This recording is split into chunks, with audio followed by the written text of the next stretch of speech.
So hello and welcome to another episode of Rebel City Podcast. This week's guest is Aaron Connolly. How's it going, Aaron? Not bad, thank you. Thanks for having me on. No, it's finally nice to get it done. We've been a dancing on each other for a while at this point, haven't we? It's been a while. I really enjoy the podcast. I love what you do.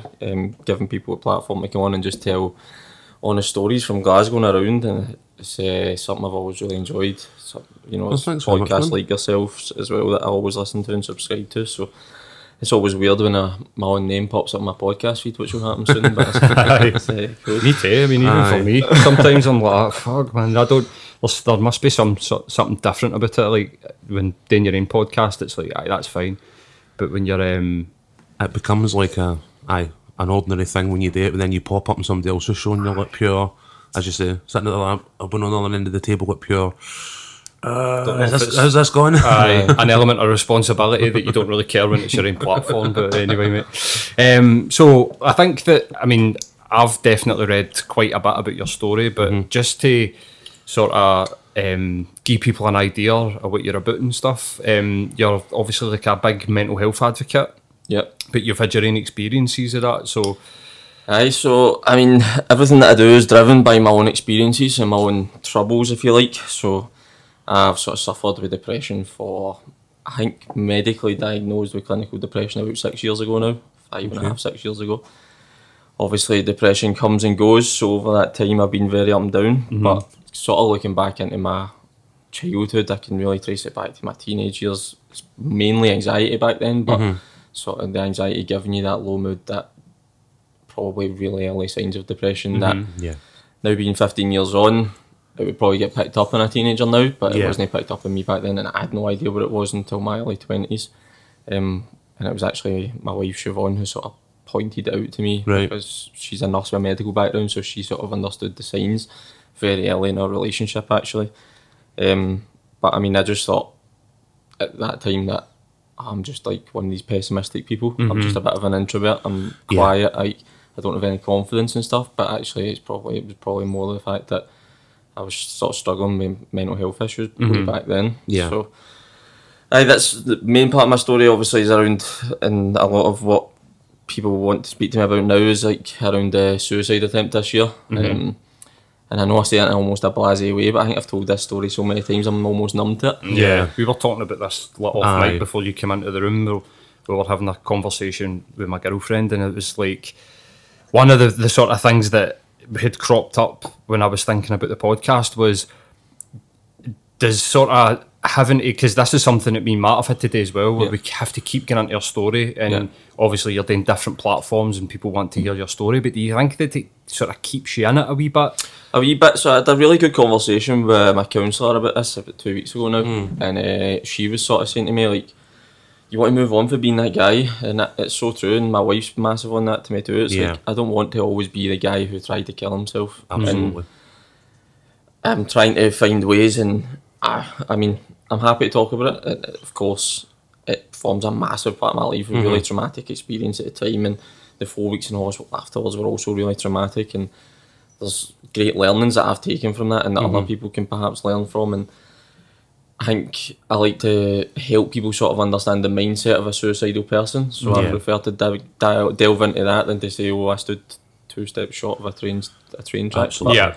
I've had families reach out to me who've lost people and sort of said, like, what was your mindset? And being able to engage in a powerful conversation like that, to me, feels far more beneficial than just saying, I'm with you there, by the way, I nearly killed myself. I think in a recent episode that I appeared on elsewhere, like, I found it quite difficult because I'm kind of quite removed for a number of the attempts that I'd made on my life previously and stuff like that. So, like, going back to them 5-10 years later was quite a weird experience because I'd kind of not let it go, but I'd concentrated on what I'd learned for it. You know what I mean? So I can get where you're coming from in that respect. And as I say, like, it's you don't want to be defined by one thing, especially when what you've taken with it is created and contributed to something so overwhelmingly positive in a similar kind of area. You know what I mean? Like, but I think that's so true. Like, as I said, it was traumatic, and it was really traumatic back then, and like, the recovery from it's been really, really difficult and it's still ongoing, but what I've taken from it is huge positives. Like, my life has changed tenfold and continues to change on a daily basis. My mindset's changing every day. I'm actually learning who I am as a person, whereas previously I was probably lost for a long time. So I'm trying to really focus on, yes, suicide prevention is crucial, and I do a lot of work in that area with people on almost, probably a daily basis. I have people in crisis reaching out to me just begging for help. Yeah. And that's such a crucial aspect of what we do at Back On Side. I mean, before we got onto it, but I think what I really want to focus on in my life going forward is about, you know, getting away from the crisis intervention stage and sort of looking at crisis prevention, like how can we intervene quicker in people's lives and help them to learn a little bit about themselves, start checking themselves before we get to that crisis stage. Absolutely. I'm just really tired of picking up my phone and seeing that someone else is taking a life, or X amount of people have tried, or people are feeling like that. Like, it fucking breaks my heart. Excuse my language, but no, swear away, mate. It's all good. It genuinely, it hurts, man, because I've been that person, I've been in that place, and I have a guilt attached to it still that I'm trying to deal with, but it just hurts me, and I just think, I mean, everyone can do a bit more. We can all do a bit more. I think that's probably an important thing to talk about, is that when you identify with things like if you've had a suicide attempt, or if you've had episodes of depression, or you've, whatever it might have been, the thing in your life, if you keep like this sort of idea of going over it and you build your identity around it, you'll never really be able to let go of that guilt, because it's like almost like you, it is you. Whereas I think that for me personally, being able to distance yourself and going, that isn't the person that I am. I'm a different person for that, or even that I wasn't that person then. It was just something that was happening to me. I had no control over it, and I think that that's definitely like a healthier sort of mindset to be in, rather than a lot of people. Like, I watch a lot of Russell Brand and I love his message, but me and my girlfriend have a lot of conversations where I'm like, he really identifies with his addictions. It's part of who he is, and I think that there needs to be a point where you let that go and you put yourself into what you're saying, which is like, how can I help other people? Which he definitely does, but it's almost like his identity is built up and about where he keeps on. He almost, like, you hear a sort of joy when he's like, I was a drug addict and then I was an alcoholic and then I was a sex addict. It's almost like he likes that sort of. Whereas, like, I'm getting sick of it. I think, like, just getting sick of that sort of, like. I can see that. Like, it's obviously it's a really positive message if you say, oh, I had really bad depression and now I'm going through a stage of recovery, I don't feel suicidal anymore and stuff like that. But I want to completely move away from being that almost killed himself guy to he's someone I can speak to, I can look at, I can learn from. Here's a guy making a difference. Here's someone who I'm comfortable speaking to. Like, a really big thing for me is learning to be a good listener. So, like, you get so many people coming out and it's a pure, like, silly phrase, but you've got 2 ears and one mouth, right? But, like, focusing on that and just learning how to listen to people, and that could be listening to people because they're reaching out to you for help, or listening to people who have been there or who have had similar experiences who I can pick and learn from.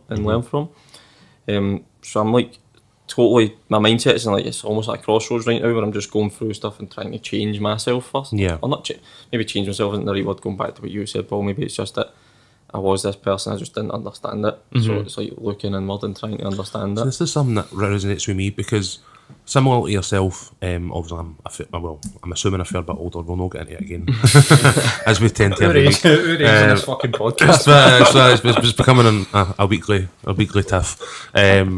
But like at 19, 20, that's when I got my first diagnosis. And when you're saying about being that person, like, 19, 20 years old, you're not equipped to deal with that type of diagnosis, you know what I mean? And fortunately for you, you had, you know, a medical professional in your life, but for a lot of people out there, that's not the case. And I think, you know, coming to terms with, like, that person is quite a difficult thing for a lot of people.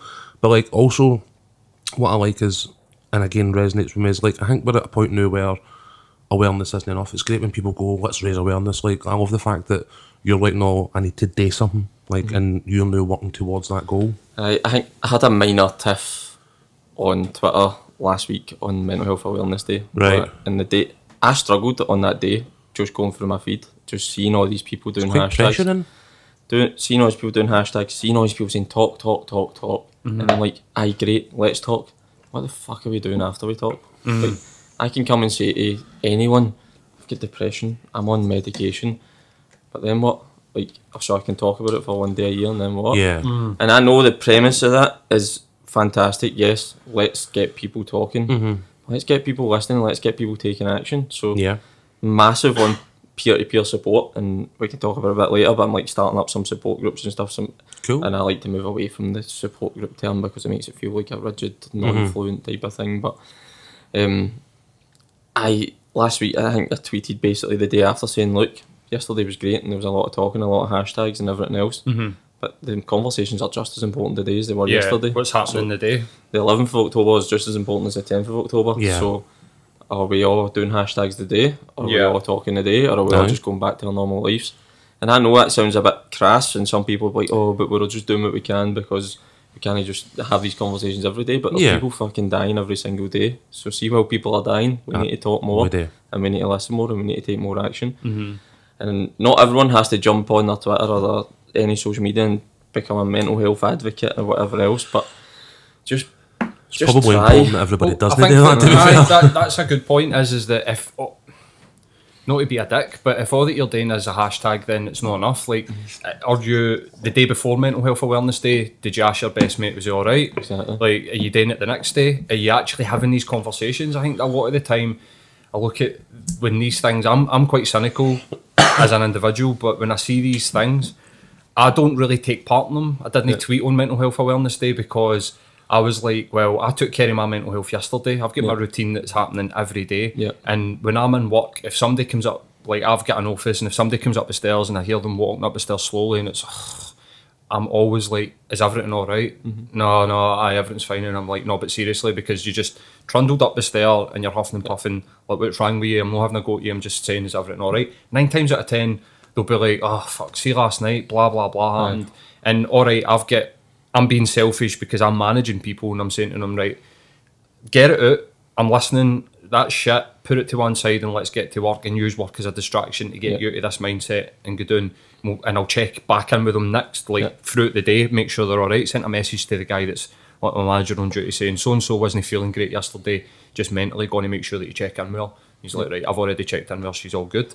But that is the things that I do every day. Now, I'm not being like I'm perfect or like, but if you are being a mental health advocate and you're on Twitter and you're talking about these things, but then you're going out and you're rattling your horn at people and you're being a dick to the lassie in Tesco that's like no packing the bag the way you like it, or you're being an arsehole to your wife or your girlfriend, then you need to sort of like practice what you're preaching. Do you know what I mean? Aye, and don't get me wrong, I still have my moments where we all do, where I still do things like that. Like my wife will be testament to it. I can be a grumpy bastard at times, but I'm not saying that I'm out here trying to be perfect, but I'm just out here trying to change. Or again, I'm using the word change and I don't want to, but just trying to be a bit better. So, and I just encourage others to do it. Like, we don't all need to be, and we're not qualified either. Like, very few of us are qualified to jump on Twitter and save the world, or to save a person who comes to you and goes, by the way, I'm standing here with 50 diazepam, I'm going to pop them. Like, I'm not qualified to deal with that. All I can do is try and talk them down and signpost them.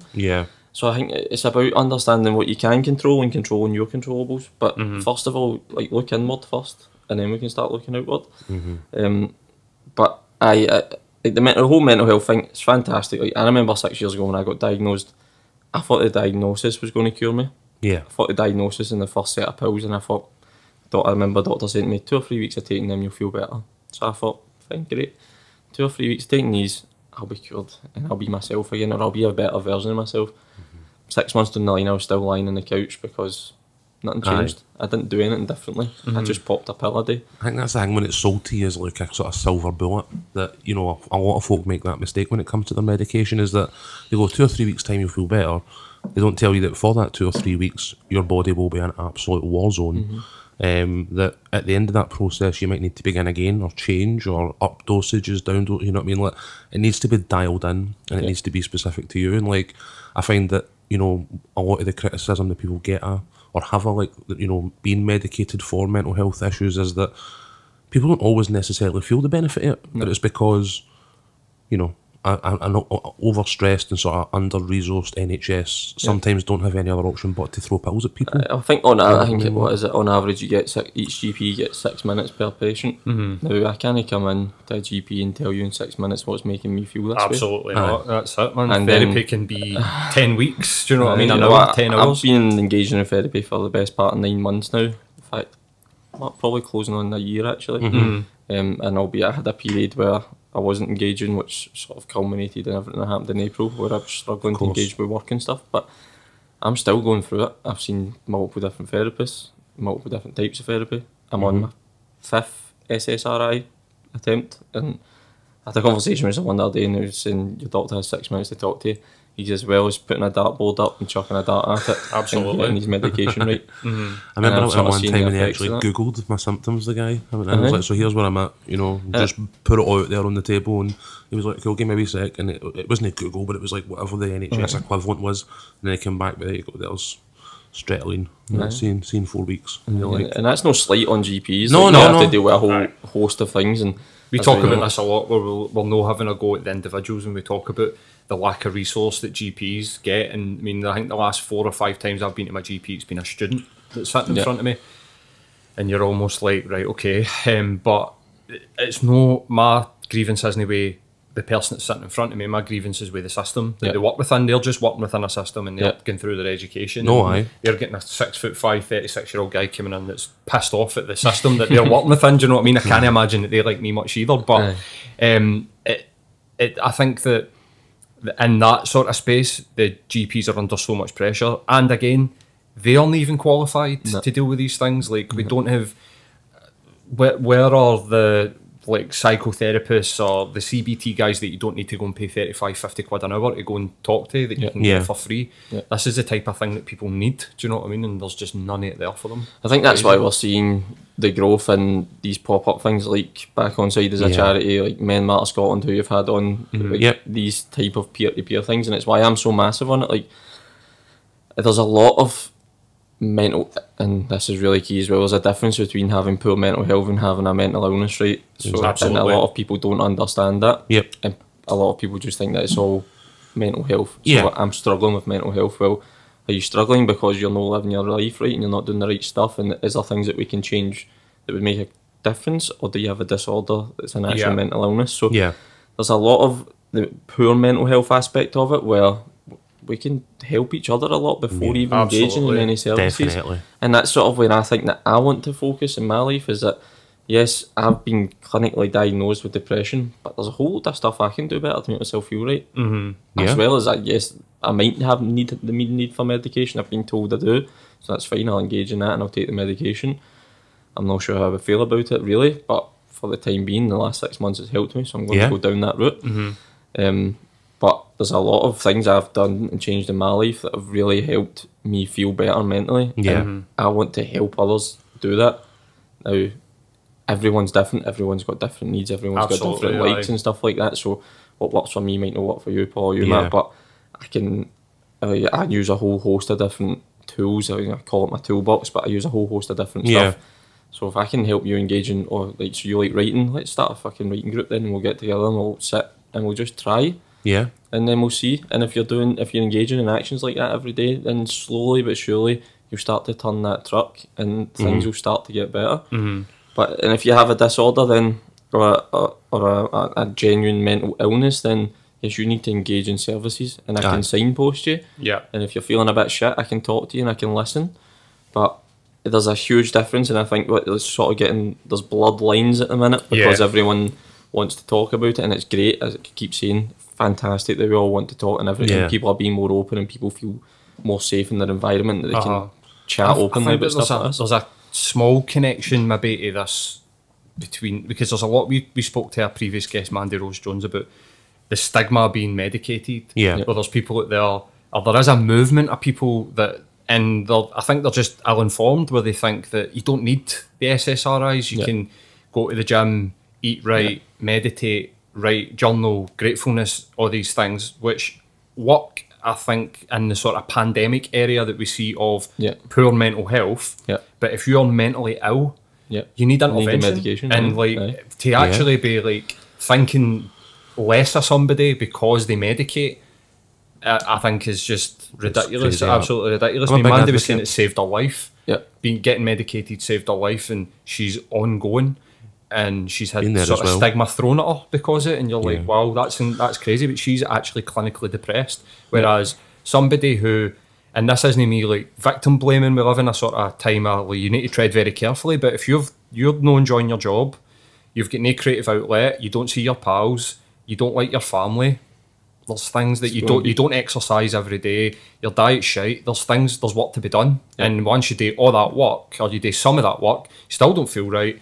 Maybe there's something, but I absolutely agree with you that personally, I was never mentally ill. Yeah. And I've never needed medication, but my life was a fucking shit show. Yeah. So I've tried to sort these things out, and I feel a lot better. So that's shown me that that's great. The spectrum where I have needed medication and also had a bit of life that's a shit show.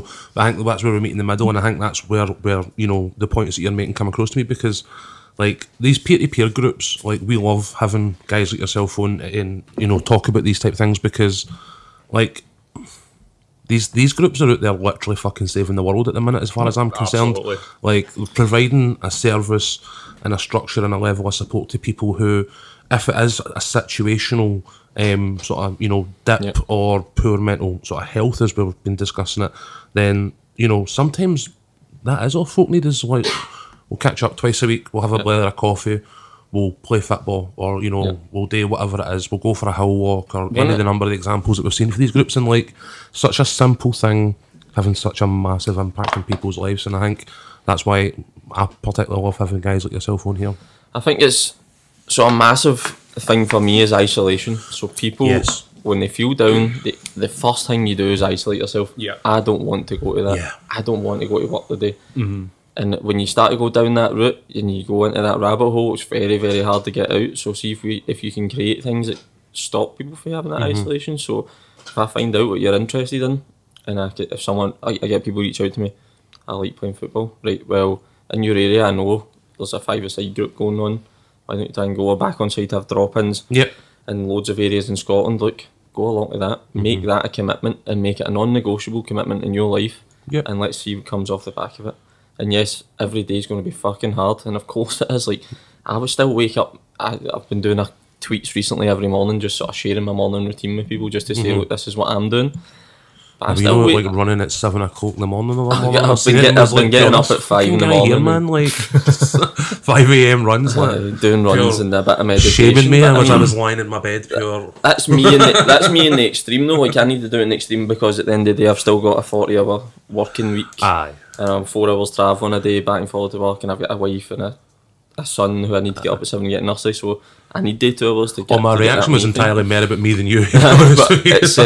But I've tried to share that to people just to say, look, this is what I'm doing. So everyone always asks me. Of course. And I spoke about this on the Blairlord podcast with Sean. Like, everyone's first question to me is, how did you beat this? I'm like, didn't fucking beat it. See, if you knew me, you'd see how hard some of my days can be and how hard I need to work just to be on a level keel at times. Yep. But I mean, I'm just wanting people to understand that yes, there is help available. It kills me that we need like charities like back on side and stuff to step in because the services are failing. I can't fix that. Mm-hmm. Yeah, exactly. I'm not about to jump into politics and that shit either. So if that's what it needs, then that's what it needs, and I can signpost it to the right places and stuff. But I just think as a society, and we are slowly changing, and I can see some people starting to really get on board with the whole let's just be a bit nicer to each other, let's just be a bit more empathetic and compassionate to other people's needs. It's really starting to change slowly. I think the more and more that happens, and the more people are honest with themselves about what their lives are like, we'll see less of this mental health epidemic that I keep hearing about, and the focus will slowly switch to who has genuine disorders that we need to get the services to. I think isolation is one of the ones that comes up time and time again, as you were mentioning. I think as I was going back through previous episodes recently for various things, like, even all the way back to when we spoke to like Dan Proverbs in like episode 5, like over a year ago, like isolation was the big thing. And I think it's because we've spent so much time in our cubicle at the office, faced in our phone or headphones on the laptop, or, the modern world seems more and more to like force us into just that individualised sort of personal space, where you're nice and manageable. And I think when you become isolated on top of all these other sort of societal factors, it's a really daunting thing. I mean, I actually quite like a bit of free time. Like, there's times I say to him, I never spoke to anybody for 24 hours a day, and it was magic. But that's part of my process, is that I do actually sometimes need a wee bit of like isolation. But like, I know that's not the same for everybody, and like these groups, like when they actually provide even just the space for people to come, because whether we want to admit it or no, like, we're social animals. Like, we need other people. You know what I mean? Like, and I think providing that space for people to then just explore themselves and around like-minded people is absolutely vital. So it does, like, Aye, absolutely, man. I think, like, I genuinely think that we're just starting to see the sort of the effects of individualism. Like, we live in a world where it's just all about you, and it just doesn't work for people. I think that no matter how much we would love it to just be able to, like Matt says, it's a bite-sized thing about life, isn't it? If you could, it's just about me, and I manage myself and my money and my house, and that's it. Nobody else outside. Don't want to talk to my neighbours. Who are these guys? No, that's too much for me. I don't want to deal. We're starting to see people. I mean, we're like 30 years into that, and it's been like a sort of social experiment. It's like when the neo-liberal or the neo-conservatives, but we're starting to see people go, this isn't working for me. And no matter how many conversations we have, one thing that keeps on coming up for us is community. And community is so important to people, like-minded people. That doesn't necessarily mean to say that it needs to be. I think that I was victim of this myself, and when I lived previously, I used to stay in Shettleston, and the full close was full of Eastern Europeans, so I just felt like I've got nothing in common with these people, don't want to talk to them, blah blah blah. And it took for like a gang of Neds to start hanging about the close for me to chat the door and go, what the fuck's going on in this close? Like, you need to start coming out. I'm going out. I'm getting abuse off them. You need to do the same thing. And then all of a sudden we sorted it. It was like 4 weeks of hell, and then a day of me chatting the doors, and it's like, I look back at that and think, fuck man, like this is what's missing in the world, is that we don't respect each other, we don't respect neighbours. It's almost like we're in constant competition with each other, and it's not working. It just isn't working out for people, man. It's social media isn't to blame, right, but it's a tool that you can use for that competition. So how often do you scroll through your feeds and compare yourself and go, fuck, why have I not got that six-pack? Why have I not got that Mercedes-Benz? Why am I in a 2-bedroom flat and not a 4-bedroom house? Do you know what I mean? I'm 28 and he's 25. Why is he doing better than me? And it's so easy to get caught up in that lifestyle, and I still do it to this day. Like, I like to think I'm actually quite good with the social media aspect of it, that I only use Twitter and I use it pretty well. Like, I've met some unbelievably good people on Twitter. I very rarely scroll through my feed anymore because I'm just so busy like replying to the engagements I get from like-minded people. So it's actually really helped me that my Twitter's getting busier with people reaching out, because it just means I spend less time going like that and scrolling and looking at it. Screaming into the void.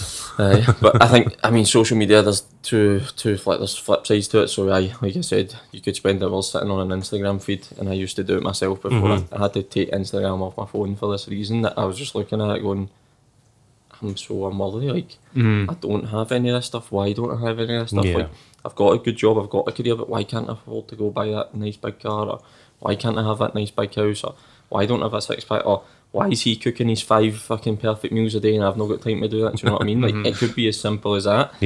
And that just drives people into this, I'm not good enough, and the self-loathing and the self-hate is just gets driven from there. And a lot of that is why I ended up in the place I was in. Like, going way back to my early teens, like, we didn't have social media then, but I was looking at people go make it. Like, I played football from such a young age and went through the whole academy system. I mean, went full time at 16. Anxiety levels through the roof. Couldn't deal with it, and it wasn't real pressure. But I created this external, what I thought was external pressure. But just seeing boys, he's got to train with the first team today, and I'd be like, fuck's sake, why is that not me? I'm working just as hard as him. It's got to be a weird environment in that one. I was at a STUC event where they were talking about mental health and community and stuff like that about 6 months ago, and one of the groups that sort of stood up and spoke was PFA Scotland, and they were talking about how, and it's something I've never considered, because I've been going to the Celtic matches on and off for 10-15 years.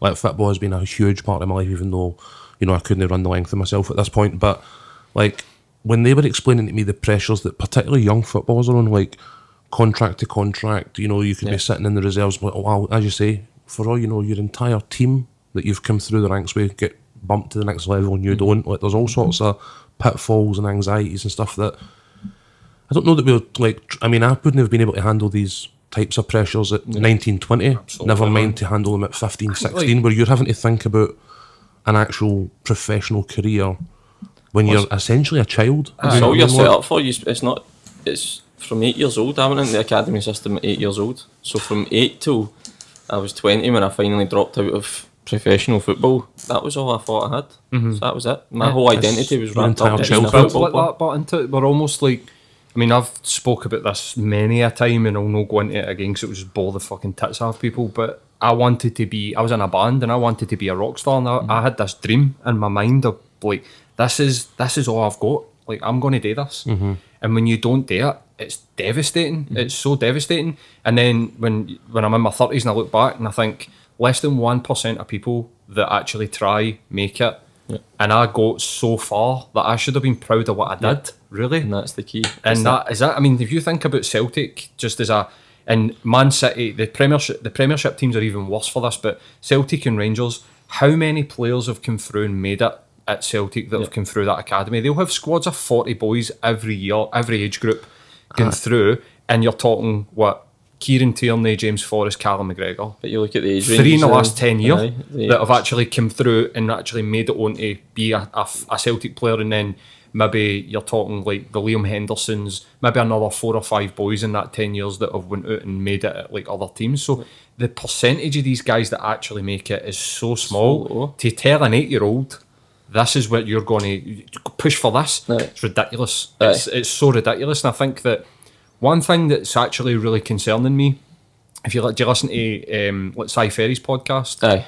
Like it's a brilliant podcast. Yeah, it's great. It's great at what it does, right? I love Si. Fantastic. I've got a really good relationship with Si just off the back of speaking out, and he reached out to me, and he's a great guy. And his podcast is hilarious. It's like hilarious. For an hour, it's a great just to go. I'm getting away from the world. This is class for an hour. Old professionals sort of lament and reminisce about this day when older professionals would come in and basically bully young guys, and they're looking and it's different now, it's changed. They're not going to produce these professionals. You can't do that anymore. They're too weak, and you're like, no, things are changing, and you're getting left behind, unfortunately, because the way that it worked for you isn't working for people anymore. Like you ended up with people committing suicide. We didn't know about it. We didn't have social media. We didn't have but you had people getting left on the scrap heap. They're basically just getting left and no support. And you know what I mean? Like, I've heard stories about guys that were told, I mean, I think there was one story in particular about a guy, he was like the captain of Celtic's youth development for the age of like 9 all the way through until he was 18. He was told, you're going to be the boy, you're going to be the boy, you're going to be the boy. He turned 18, they went, don't want you. And he basically was just like, what did I do here?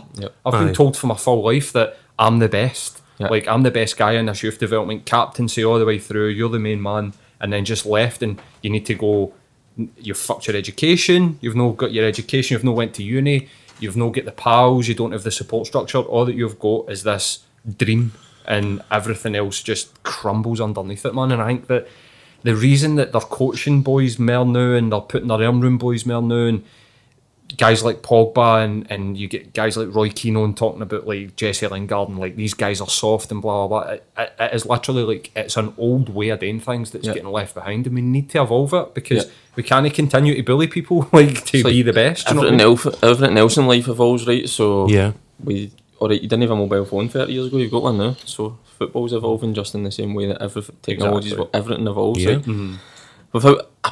Without posing any blame to football for the problems I've had, it probably did play a massive part. Like, my whole identity being wrapped up in that up until, if I'm being truly honest, maybe a year or so ago, when I went, fuck, I'm not going to be a footballer, and that doesn't matter. And that's me, 27 years old, already married, already got a great career, already got a house, car, all this material stuff as well, got a son, like, got everything that anyone could ever imagine, but I'm still like wrapping myself up in this fucking football dream that died years earlier. And it's like, I just was never taught or set up to, like, if this doesn't work out, what do you do? I was a lucky one. I managed to stumble into a job in Glasgow City Centre, opening mail in an investment firm, and I worked my fucking nuts off for the next 10 years to move up through the ranks. Fair play to you, man. But most footballers, or potential footballers, will chase that dream until the end, and then they'll turn around at 21, 22 years old, and it'll be like, life falls apart. Yeah, your entire life is now in tatters at 22, 21 years old. Like, it's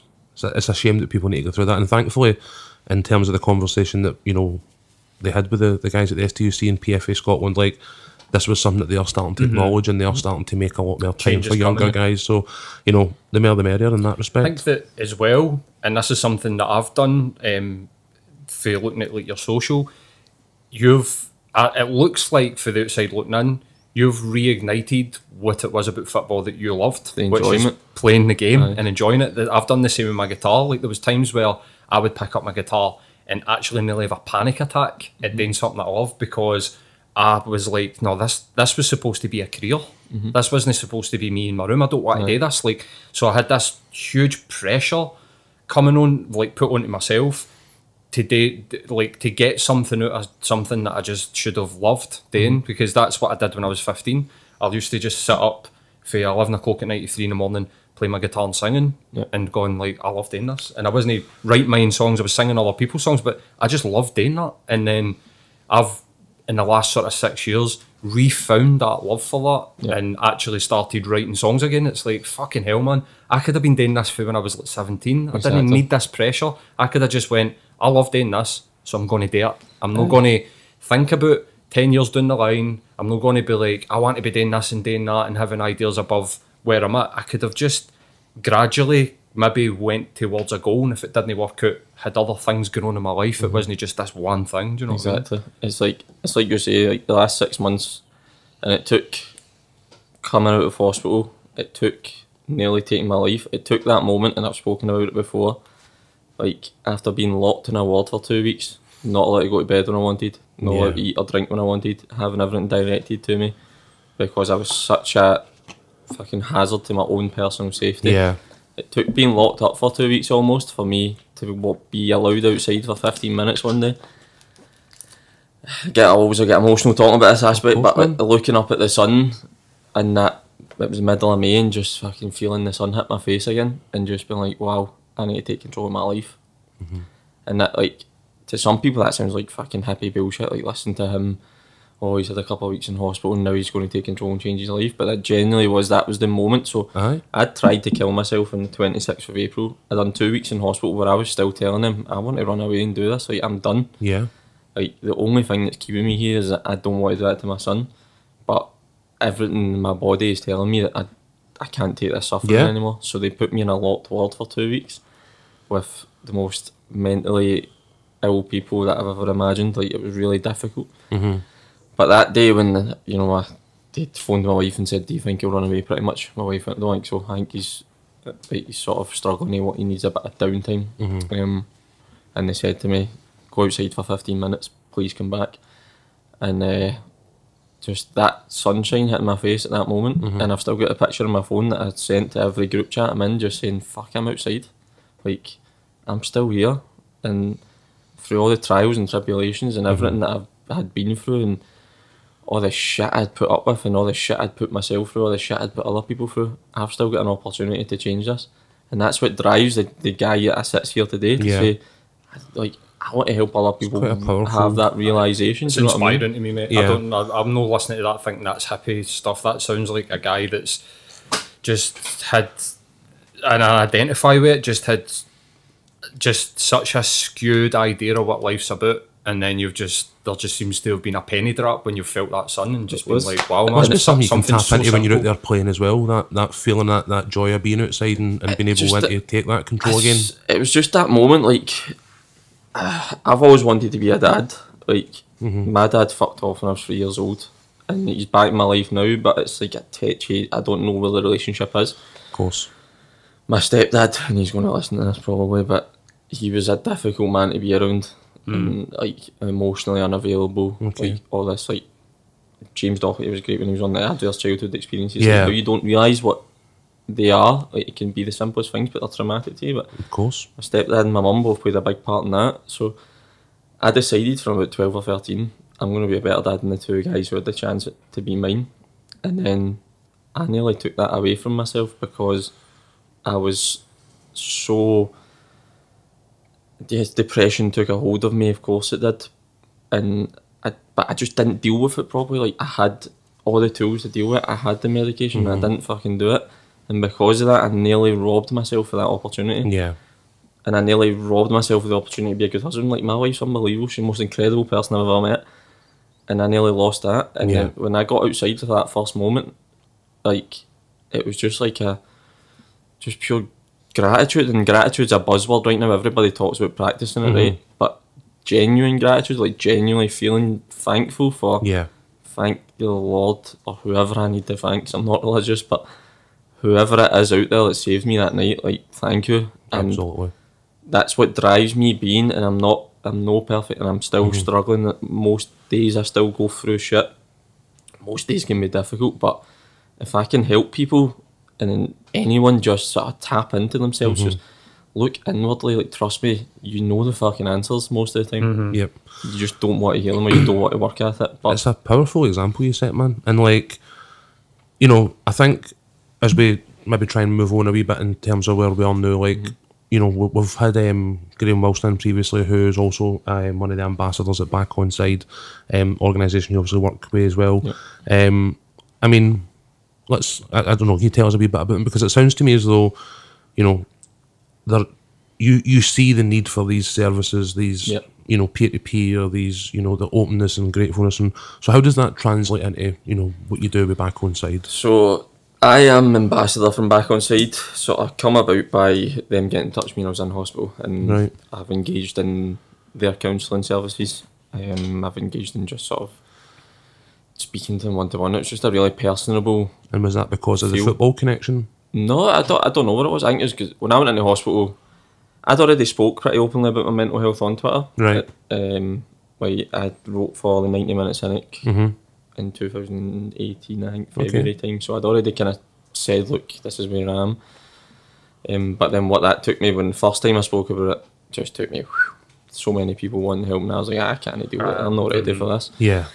But, so I'd already sort of started to garner a little bit of a following, if you like, of people who sort of seen me as this advocate of some sort, albeit I don't like the phrase. But so when I went missing on that night, it was all over social media, like, because everyone instantly knew, vulnerable person. Yeah. I'd obviously left my wife a suicide message, so it gathered a lot of traction. Yeah. And then when I was apprehended by police and found, and then that was released on my Twitter, I turned my phone on and I just went on to Twitter and I said, look, I can't remember what my exact writing was, but I basically just said, this is what's happened. I'm going away for a while to try and deal with this. I'm going section to hospital for the next 28 days, but thanks everyone, pretty much. So that sort of drummed out a lot of interest, obviously, which Back Onside picked up on through their feed, and they just reached out to me and said, look, we know you're in hospital, but just to let you know, there's services available for your family and you for your ongoing support once you're through this period. And I took nothing off it at first because I was all over the place. I mean, I was doped up to the max on diazepam and everything else, so I didn't even know where I was for the first week. I can imagine. But as I sort of come out of that phase, and mainly the latter part of my hospital stay, where I was starting to prepare for going home, and I was starting to feel the anxieties around, I need to go back to normal life now after a month, institutionalised almost, but I need to start to, like, think about my post-hospital care, because I'm still waiting on the therapy, and I'm a high-profile case. I'm 6 months down the line nearly. I'm still waiting to be sent to an NHS therapist, so I had to think about what do I do when I get out. So I got in touch with them, Libby specifically, and it just struck up like a personable relationship. I just felt like someone who I could chat to fairly easily. Just kind of grew quite organically then. And then as I got out of hospital, I went on holiday as soon as I got out, because I thought I'm not ready yet. So we went away for a week. And then when I came back from holiday, so I met Libby in person for the first time, and she just asked me to be ambassador. And I didn't know what the role entailed, but I was like, of course, like, if I can help people, of course. I'll be honest, when it first happened, I was very, very early into this recovery phase, and seems like a bold step. A couple of weeks out of hospital, and I started speaking really openly about my hospital experiences and my suicide attempt, and I fucking bailed all to the world, and that triggered everyone thinking I was a counsellor straight away. So I became really tough, man. I started spending it, like, I was never off my phone because I was so terrified of missing something. And Siobhan would be like that to me, like, put your phone down for an hour or two, like, re-engage in the world for a minute. So it took me time to learn that aspect of it and start to learn that I'm I can't help everybody. Yeah. I can point you in the right direction. I can signpost you, and that's sort of what my role is. It's to be a face and to be someone you can reach out to, and then I'll signpost you because there's people better qualified to deal with what you need. Absolutely. Is that something that's come up a few times in recent conversations with people like yourself and Mandy and a few others, where we're like, you know, there is a with the best will in the world, you want to help as many people as you possibly can, especially when you have a platform like yours or like yours to actually come and highlight some of these issues. But you also need to recognise that if you're involving yourself in stuff you're not qualified to actually help with, you might in turn do more damage than good. And I think it's important that people understand that as, you know, that advocate or whatever, that, you know, you're there to say, look man, I get it, it's alright, you're going to get through this, but I need you to go and speak to this person, I need you to go and speak to that organisation. Like people put a lot on you, and I think that can be quite counterproductive because, especially somebody like yourself who's so open and so honest about their experiences, like, you know, the last thing you want to do is the last thing we want to do is feel like we're turning people away. But at the same time, if we know the best people to help them, then, you know, we could do more damage than good. And I think, you know, understanding that, and we really need to start getting that message out to the people who we're engaging with, is that we're no psychiatrists and you're no psychologists and all these things, but at the same time, that shouldn't stop you getting in touch to say, look, I need help, and then accepting that we can go, well, do you know what? Here's a phone number, here's an email address, here's a, you know, an address or that's whatever. The great thing for me that back on side is I have the tools at hand. Excellent. So now I can pick up the phone and say, I have someone who is at crisis stage and we need to get them intervention now, and we can get them intervention fairly quickly. So that's the main reason I got involved, because if I'd done all this myself and just been trying to run it myself, I don't know any psychologists other than the ones that I've used. Yep. And I don't know someone who's about to start picking up 100 to 150 quid an hour fees. So what the opportunity I have through Back On Side, which is the main reason I got involved, was if I have people reaching me and they're in crisis, or they have genuine things that need genuine counselling, psychology, psychotherapy, psychiatrist help, I can point you to that quicker than you can get the services. Yeah. And like we said earlier, it's fucking a tough world we live in, that we have stuff like this that need to step in because the services can't provide it. But we're so fucking lucky that we have people who are willing to go out their way.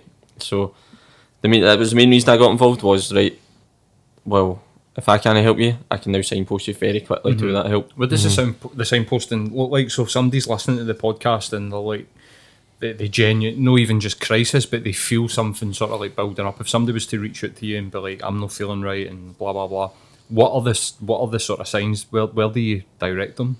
So they go, I will put them straight through Libby right away. So Libby's the founder of Back On Side, so she's who I work with primarily. Okay. And she'll run most of the funding and all that anyway. She's more qualified than I am. So then if I have a concern about you, I'll put you on to her.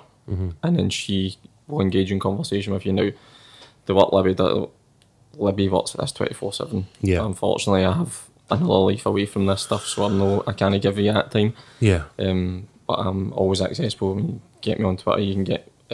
I give most people my phone number now to make sure I'm accessible. But what Libby does is unbelievable. She'll take people to hospital appointments. She'll take people up to hospital. She's doing proper crisis intervention. Right. So I'll go to her, and then I'll just make sure I'm following up and the people that have reached out to me to get help. And then we have, I think now 6 different types of counsellors and therapists who Libby will then arrange funding, etc., and get you in touch with them. Get you in touch with them, get you appointments set up and stuff like that. Now, obviously, as we spoke about off mic, it's really growing right now. I think when I first came on, just looking at the numbers, we had like 900 Twitter followers, we're now nearly 3,000. You know, and with that trebling, the amount of people reach out trebled. Of course. Everything is growing, and that's amazing that people now know that there's support available. So I think the peer-to-peer support stuff, when we first started in the podcast, and I think one of the first 10 or 15 episodes with Gary Folds in, and it seemed like something quite new to me. I was like, right, I understand that there's AA and there's like, there'll be like Narcotics Anonymous and there'll be that type that is widely known, but just a peer-to-peer group that Gary was describing was a bunch of guys that get together, just share their experiences, but then after that they organise games of golf, games of football, how walks, these types of things. It was very new, but then that it must be off the back of things like that has inspired other people to do it, and now you see them here, there, dotted here, there, and everywhere. And I think that if people are actually like thinking about opening one up and think, oh, there's one already, just do it. Like, it doesn't matter. Like, if it's on a different day, because if somebody's doing one on a Wednesday, there might be a guy out there that's wanting to go to it that works on a Wednesday night and day one every night of the week if you can. Do you know what I mean? I think the fantastic thing about them is they're bringing loads of different people together. So where I don't feel comfortable talking to my mates about some stuff because they won't understand. If I go with a bunch of like-minded people, or people with similar experiences, I can feed off of their experiences and they can feed off of mine, where my actual good mates in my life might not be able to, or my family might not be able to help me with that conversation. So I can engage in more powerful and more meaningful conversations with people who I might not have known previously. But because I'm saying I'm going to an anxiety support group or something, and do you know what I mean? Like, you can connect people, and you can connect people really relevantly that way. I've got to say, I always find that, you know, in my experience of these types of situations, I personally prefer talking to people that, at least initially, I don't really know, because when you get that feedback, or when you get that that kind of back and forth going, like, what you're getting is complete unvarnished honesty for somebody. Whereas with it, you know, even with the best intentions, a mate or a family member might be inclined to like sugarcoat something, even though they mean well. It might not be what you need at that time. They've got a horse in the race. You know like, what I mean? If you're talking to your wife or your girlfriend, they've got a huge they're invested in a huge part of you, and no matter what, they'll always have something that maybe is done through fear. So like maybe what they say or the way they react, it'll just be a fear response, and that's not going to really help anybody. That's where I'm massively lucky that Siobhan, I think because she sees it every day, she's in nursing A&E, she sees it every day, so if I've got something or she sees something, man, she just boom, like straight on it. Aye, so I won't even know at times that I'm not feeling great, and she'll be like, you're not right, like there's something not right with you, and I'm like, what do you mean? She's like, oh, you're a bit snappy or this or that. Like, so I'm very fortunate, and I'm very, very thankful that she's in my life, because she gives me that at home. I know that people don't have that at home. Most people don't have someone who will do that, but that's allowing me to sort of learn that from her as well, so that when people do reach out to me, I can start to give them the right sort of advice. So I mean, what kind of, as obviously there's going to be peer-to-peer sort of talking sessions, as you know, we've just kind of talked on.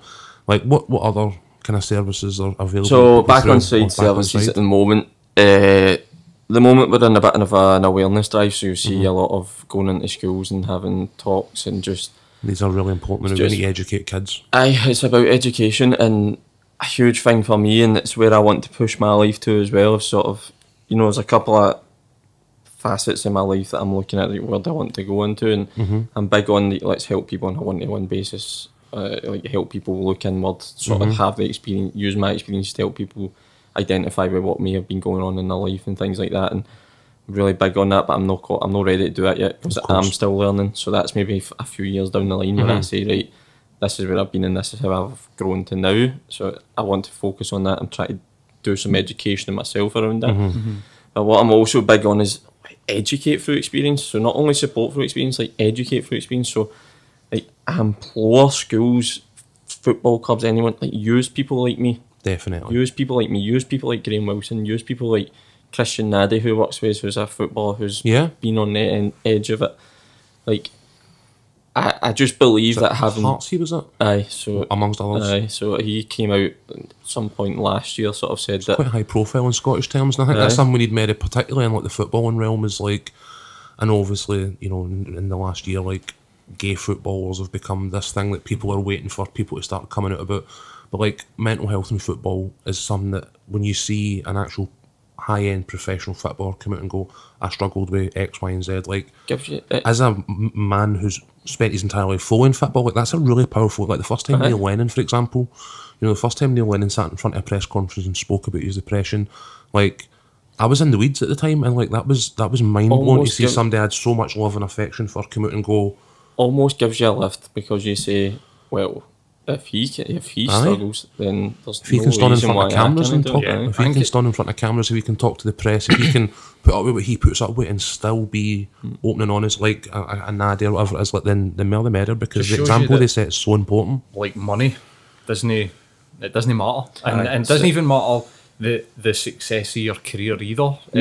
I think like what you're saying about like going inward, like that's something that I'm massive on. I'm huge on it. Like I meditate twice a day. I practice gratefulness. I try and stay present as much as possible. I was talking to a guy on Twitter the other day where he was asked an open question about how are people feeling about politics, and how do people know? Why is everybody just like panicking about this situation? And I'd said to him that really, like, these things should be able to happen, and you should be able to just be like keep them at arm's length and not get too caught up in them, because you need to have an element of sort of like inner peace about yourself to be able to deal with. You can deal with anything. Like you are definitely. I think that everybody's going to deal with losing a job. Everybody's going to deal with losing a close family member. Most people deal with like a big breakup.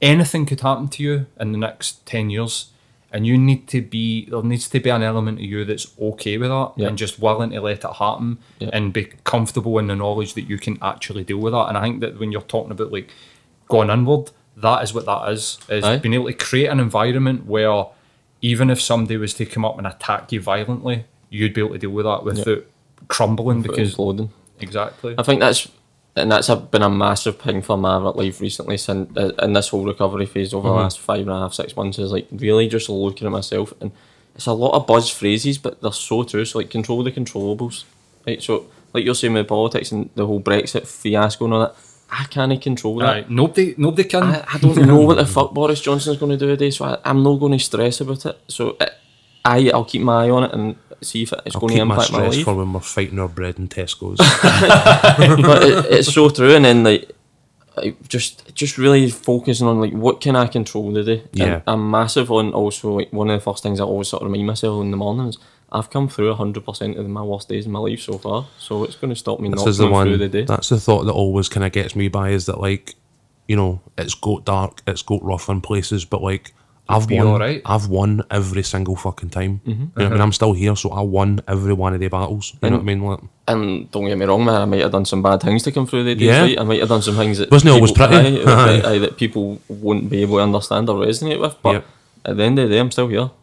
And if I can understand that every day, then whatever's life's going to throw at me, I can deal with. And if I can't deal with it, and I'm struggling to deal with it, then I've got a fantastic support network who will help me deal with it. And I think that's what I want to encourage people to give to others, is that let's like make connections, make genuine, real connections with people, and let's give each other support networks. So some of the closest people in my life I've met on their Twitter.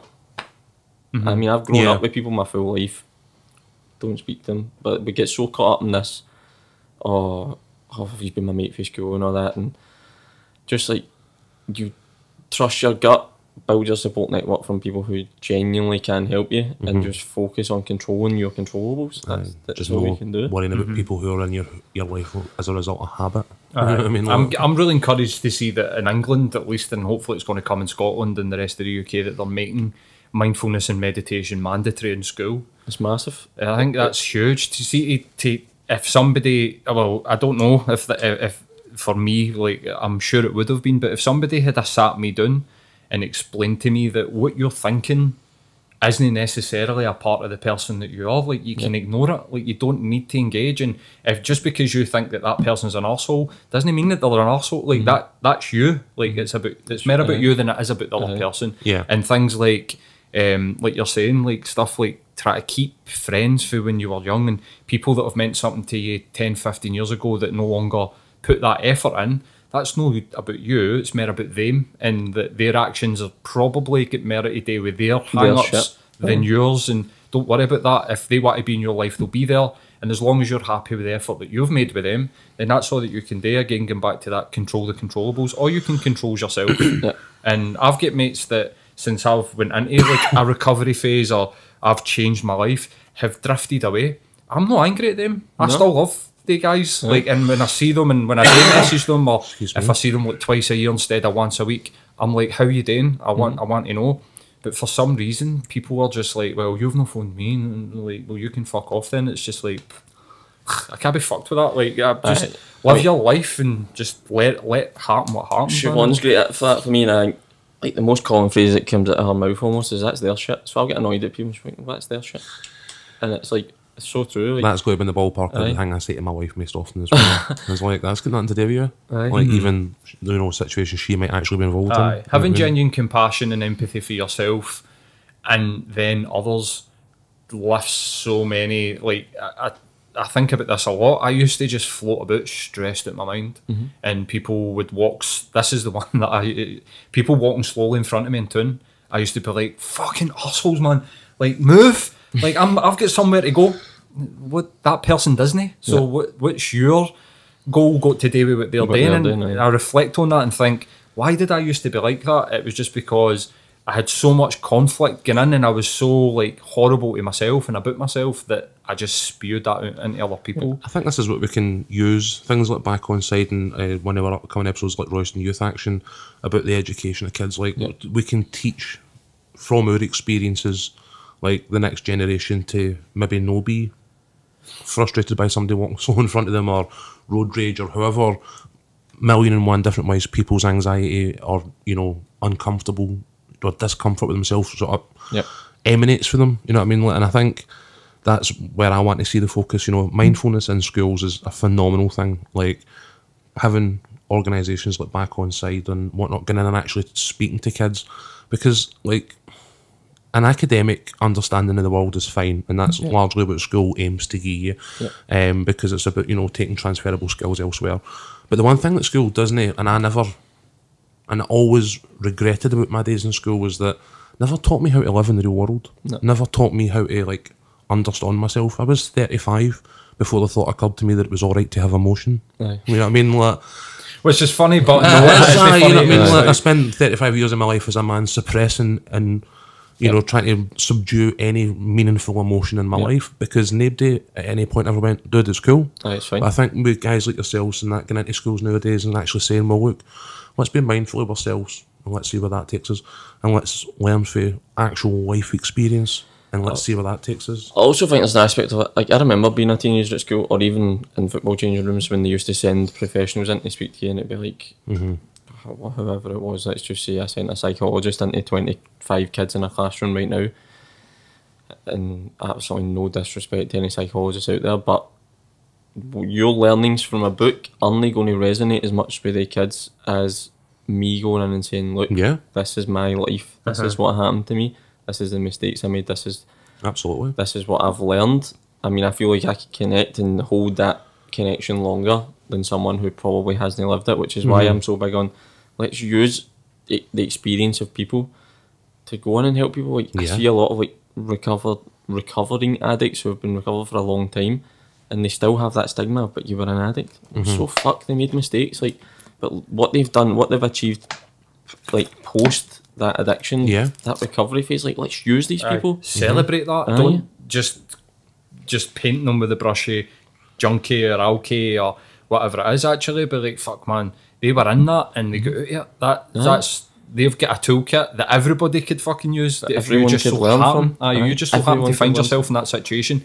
That's the guy that's going to help you. Don't look down your nose at him. Exactly. Do you know what I mean? And I think we could really, as a society, we could really push that more. So, and I see the decriminalisation of drugs coming can only be a good thing for that. But let's use these people, like, and for me, from a mental health aspect, where I've made really bad decisions, where I've done really shitty fucking things, where I've, like you say, suppressed all my shit and projected all my shit to other people, and made other people's lives hell at times because I couldn't live with who I was. And I'm talking, even my own wife's had a fucking tough time with me. But she stuck by me, and, like, so use people like me who can, well, maybe not right now, but in time, I'm hopeful that I'll be able to look back and go, look, I now understand why all that happened, and I can teach you a little bit about it, and I can teach you not to make the same fucking mistakes. And again, it's big for me in football because I've got obviously an affinity to football and I played it my whole life. My son's now obsessed with it, and I've got a big worry if he ever ends up in that academy system, does he go through the same shit I went through? It's like, a lot of pressure to put on young kids at use that people. stage. Yes, there's the success stories and guys will make it, like, get them to go in and say, if you work hard, you do this, do that, you can be like me. And also, what about getting guys like me and who maybe didn't quite make it and it fucking impacted my life so negatively to say, look, see if this doesn't work out, don't stress. Yep, because your life will be just fine as long as you do other things or you do the right things. I think that you should actually just no worry about your boy because he's got you.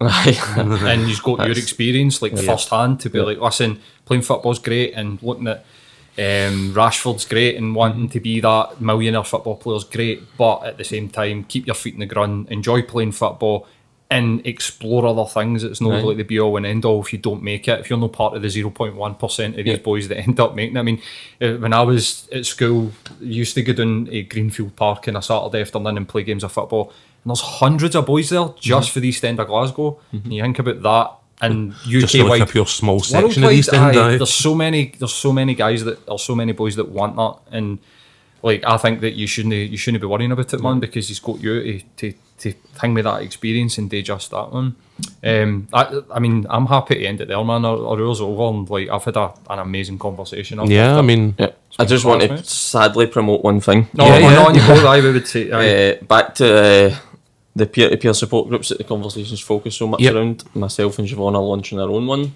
Outstanding. So we are launching a support group called Time to Tackle. Okay. And it'll be around giving people the opportunity to play football. People who are interested in football, the opportunity to play football for an hour a week in the south side. But also there'll be an hour set aside for tea, coffee, conversation.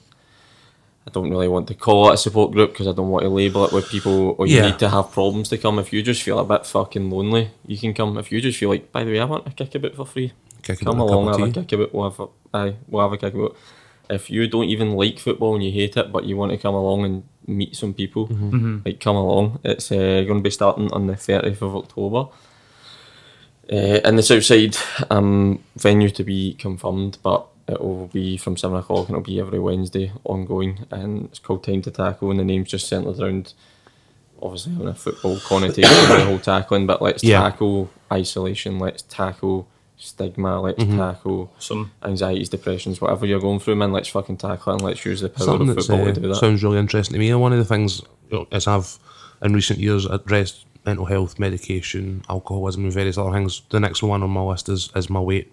And that's something that sounds like, I've been looking at the man versus fat type stuff and looking at, what can I engage with that will actually allow me to build a wee bit of fitness, experience a wee bit of community and stuff. So, I mean, like, that's definitely something I think I'll check out. Yeah. I'm going to check out as well because, like, I've not played football since I was, like, 17, 18. And that any sort of meaningful way, do you know what I mean? Like, I've been to a couple of games of fives, like, mates are... Because I go to the gym and I'm fit, and mates will be like, "Do you want to come down? We need a body." And I can run about for an hour, but I'm shit at football. And I used to be all right. Do you know what I mean? That as well. Like the premise of this, and the reason I always wanted to do it was, I've always wanted to do it anyway. I always thought football could be used as a therapeutic thing because I've used it right. But the main reason and the main driver for this is when I was in hospital on a Tuesday afternoon for my last 2 weeks in hospital when I was allowed off the ward. My Tuesday afternoon, we were allowed to go play football for an hour. We were taken to a football class. And that made my last 2 weeks in hospital bearable because I knew I had that. Yeah. I knew that there would be a bunch of guys, we'd all go have a kick about and it would be fun. And some of them, by all due respect, were fucking shit at football, man. But it was good. It was just good. A good thing. See, that's one of the things that stops me going. Well, we've got a common mate, and one of his uncles is an ex-professional football player. So I was going to these games of fives, and there's like 4 ex-professional football players, and I'm just like lost. I mean, these guys can't run the length of themselves. They're touch, their pass, and no disrespect to them, they would go on at you because you're shit, and I would just be like, mate, fuck up. Like, I'm not even going to pay you any attention. We'll steer away from that. It'll be a laugh, and it'll be like, and then there'll be the opportunity if you are fucking struggling. Like my wife will be there. She's excellent. I'll be there. There'll be another couple of people there who've got life experiences and have come through shit and can probably help you, and we can create that sort of support environment and a safe environment where you can just come and talk. And then if there's anyone else, I go a walk every Wednesday in Rooking Glen Park that some people started to tag along on, and there's a consideration to make it a walk and talk group, but not sure whether I'm going to do that yet or not, probably in time. But if anyone wants to hit me up on Twitter and just go a walk and clear your mind around like that. Man. Awesome, mate. So we'll obviously get all that retweeted and promoted as well we can as well. We'll get this episode out, another episode that's got a time sensitive subject, but we'll get this episode out before the 30th of October, absolutely. So it's the 30th of October, what time's that? So it'll be 7 o'clock at it'll probably be goals in Rook and Glen. That's the place we're looking at. So obviously I'm just dealing with the funding aspect of it right now. But it's either going to be in Rook and Glen or in Shortlands. And there's a line of thinking that I might do a week in Rook and Glen, a week in Shortlands. That's awesome. But thanks for coming in, man. As I was saying, it was a long time coming, but I've had an amazing conversation. I feel like we're quite uplifted, and we've just been sitting shooting the shit, man. But thanks very much for coming in, and we'll be sure to push like the back on side and the football thing for the 30th of October, mate. Great. Thank you. Great for you, man. Thanks very much.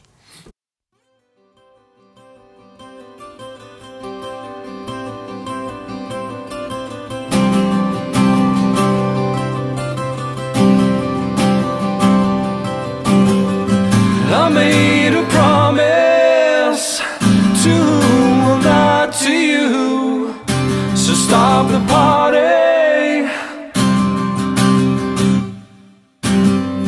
I tried to reconcile a life I lived a while, just stop the party.